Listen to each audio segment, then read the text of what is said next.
Hello, I'm Sharat Kalari from SharePlex Technical Support. Today's topic of discussion is the new features introduced in SharePlex version 8.5.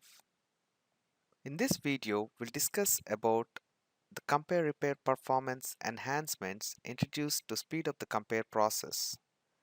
SharePlex from Oracle to open targets like replicating to the SQL files and to Sybase.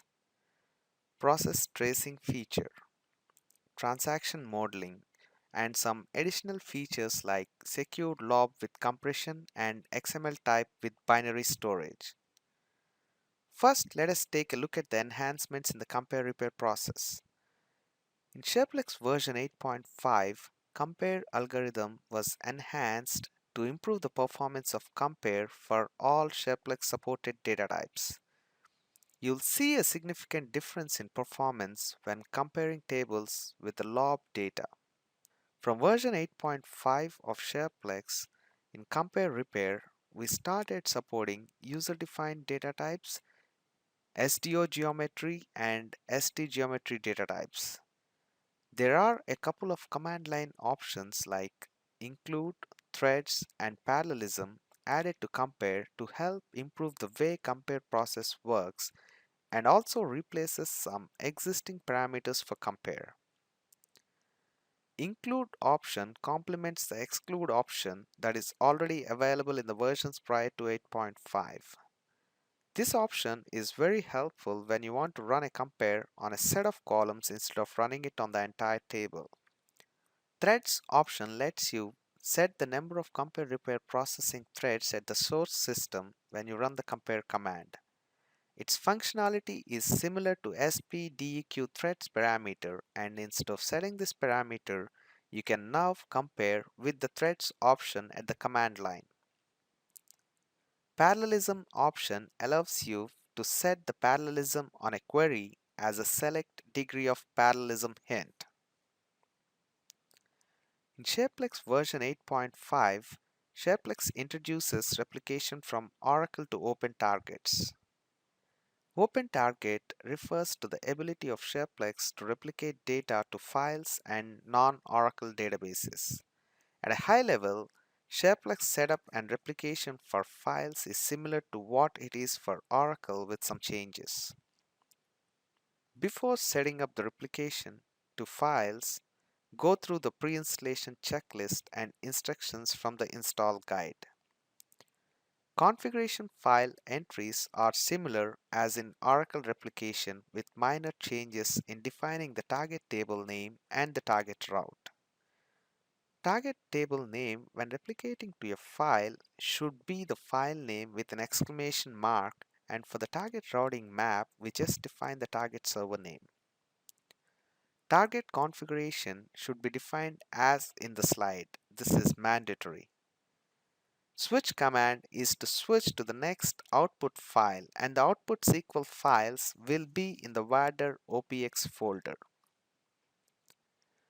Note that SharePlex only supports certain data types and operations. For the full list, please refer to the release notes on the support website. SharePlex setup for Sybase is very similar to SharePlex for Oracle installation with minor changes and additions. SharePlex uses ODBC connector to replicate to Sybase. Before setting up replication to Sybase, go through the pre-installation checklist and the instructions from the install guide.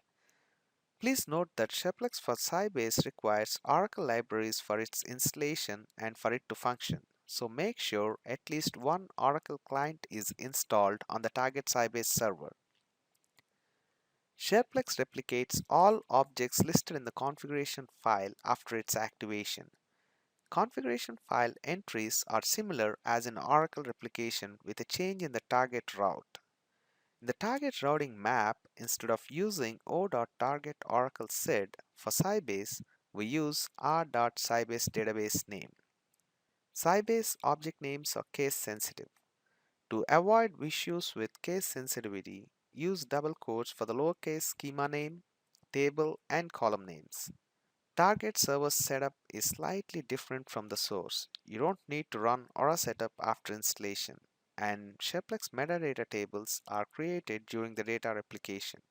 When configuring the Sybase target for replication, make sure Sybase is up and running on the server. At the SP control prompt, set up the Sybase database admin username, its password, and the database name as in this example. These details will help SharePlex identify the admin user and the database to connect and create the repository tables. At the SP control prompt, run target r.sybase database name show, and this should give you the summary of the target configuration setup. For more details on configuration, refer to the target configuration section in the new features guide. Note that SharePlex only supports certain data types. For the full list, refer to the release notes on the support website. Process tracing is one of the new features introduced in SharePlex version 8.5. Trace command gives you the process utilization data, performance, and the process activity of SharePlex processes like capture, read, and poster. For example, post trace command generates timing information for different operations as well as the breakdown of most costly operations. In this, you can set the time for which you want to run the trace command, and when it is complete, it writes out the trace data to the files in the vadr log directory. Name format on these files will be with the process ID and timestamp appended to the name. Analyze config is one of the new features added in this version, and with this, you can collect the information about the activity of the tables needed in replication. Create a config file with all the table names considered for replication, and before you start the replication, run the analyze command on the config file you want to replicate for a certain time. Analyze command will help you collect the activity of each object in replication as well as the transaction information for those objects. Analysis output will list out each group of related tables, the total number of operations per table, and the total number of operations for the group. Based on the output, you can craft the config file for better performance. Analysis output data file can be found in the vadr log directory. There are some more additional enhancements in this version like support for the secure lob with compression and XML type. SharePlex version 8.5 supports lob data types stored as secure files with medium and high levels of compression. We can run a compare on these columns. SharePlex also supports XML types stored as binaries, and they cannot be compared in this version. There are some more additional features added in this version, and please refer to the new features guide for more details. We hope this video helps you gain some knowledge on the new features introduced in SharePlex version 8.5 and will address some of your questions. Please check out our support website for other videos on specific SharePlex features. Thank you and have a wonderful day.